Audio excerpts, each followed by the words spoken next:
আমি এই ঘরটার ওনার, আমার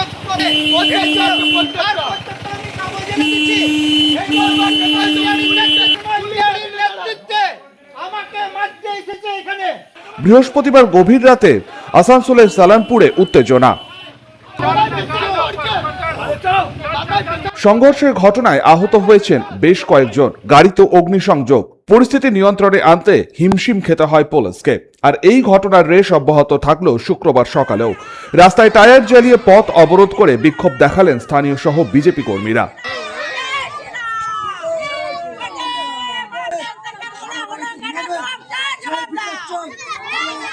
প্রসঙ্গত, বৃহস্পতিবার গভীর রাতে নিজের পৈতৃক বাড়িতে পেটিতে করে যখন স্কুলের বই ঢোকাচ্ছিলেন ইংরেজি মাধ্যম স্কুলের কর্ণধার সঞ্জয় শুকুল, ঠিক তখনই তার ওপর বেশ কয়েকজন চড়াও হয়ে আক্রমণ চালায়।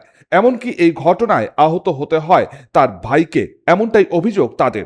আমার নিউ হোলি এঞ্জেল পাবলিক স্কুলের এই বছরের যে বুকসগুলো, সেই নতুন বুকসের স্যাম্পলস নিয়ে সমস্ত বই নিয়ে যখন ঢোকে, আমার স্কুলের পাশে আমার ভাইয়ের যে ঘর, আমার মামার পৈতৃক সম্পত্তি, বাস্তু ঘর ওটা, সেই ঘরটি আমরা সব সামানপত্র যখন ঢোকানোর সময় কয়েকজন দুষ্কৃতী এসে আমার ভাইকে তখন বলে যে তোরা এখানে কেন ঢোকাচ্ছিস? আমাদের নিজেদের বাড়িতে নিজেরা মাল ঢোকাচ্ছি না, এই বাড়িতে ঢুকতে পারবি না, এটা আমাদের জায়গা, ভেস্টেড জায়গা। আমার নিজের বাড়ি কি ভেস্টেড জায়গা হয়? আমার তো পৈতৃক সম্পত্তি, তার দলিল আছে, তার রেকর্ড আছে, তার সমস্ত কিছু আছে, স্কুলের বই রাখছি।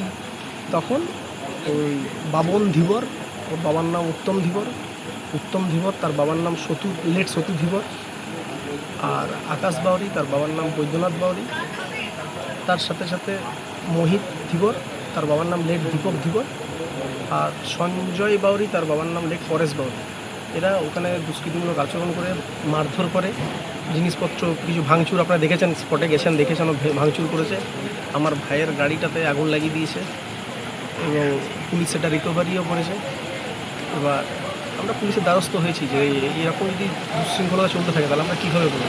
দুশৃঙ্খলতাটা বন্ধ করতে হবে। মাথা ফেটে গেছে, ভাইয়ের মাথা ফেটে গেছে, ভাইকে অলরেডি রেফারও করেছে আসানসোল এসডি হসপিটালে, সেখানে নিয়েও যাচ্ছি। ভাইয়ের মাথা থেকে ব্লাড বন্ধ হচ্ছে না।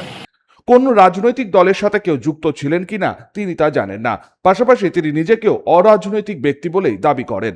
বুঝে উঠতে পারছি না, এলাকাতে দুষ্কৃতীদের স্বর্গরাজ্য হয়ে গেছে। দেখুন, আমি পার্টি দল এতে যাচ্ছি না, আমি এই ব্যক্তিগুলো করেছি।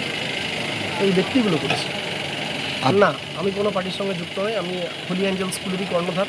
যদিও বিক্ষোভকারীদের অভিযোগ পল্লব তিওয়ারি নামে এক তৃণমূল কর্মী এই সংঘর্ষের ঘটনায় যুক্ত। পাশাপাশি সঞ্জয় শুকুলকেও কাঠগড়ায় দাঁড় করাচ্ছেন বিক্ষোভকারীরা। রাত্রেবেলাতে ওই যে পল্লব তিওয়ারির বাড়িতে মানে দুটো গাড়ি ছিল রাতে, তার এই ঘটনা 10 দিন আগে ওদের গোতের বাড়িতে আগুন লেগেছিল।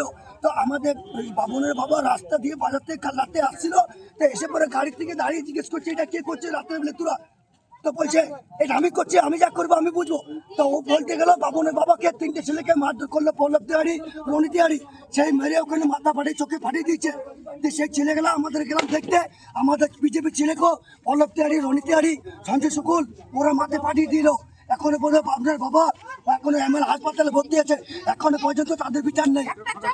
চক্কা নষ্ট হয়ে গেল, একটা আগুন লেগে গেল, কোনো যদি আগুন লাগায় সেটা বিচার এখনো পর্যন্ত কেন চাইনি, দেয় নেই, সে বিচার এখন আমাদের চাই। এই ঘটনার পর তৃণমূলের তরফ থেকে কোনো প্রতিক্রিয়া মেলেনি। বিক্ষোভ হঠাতে ঘটনাস্থলে এসে পৌঁছায় পুলিশ। অভিযুক্তদের শাস্তির দাবি করছেন এখন বিক্ষোভকারীরা। সঞ্জয় যাদব, 99 নিউজ বাংলা, আসানসোল। আপনারা দেখছেন 99 নিউজ বাংলা। বদলাবো আমরা।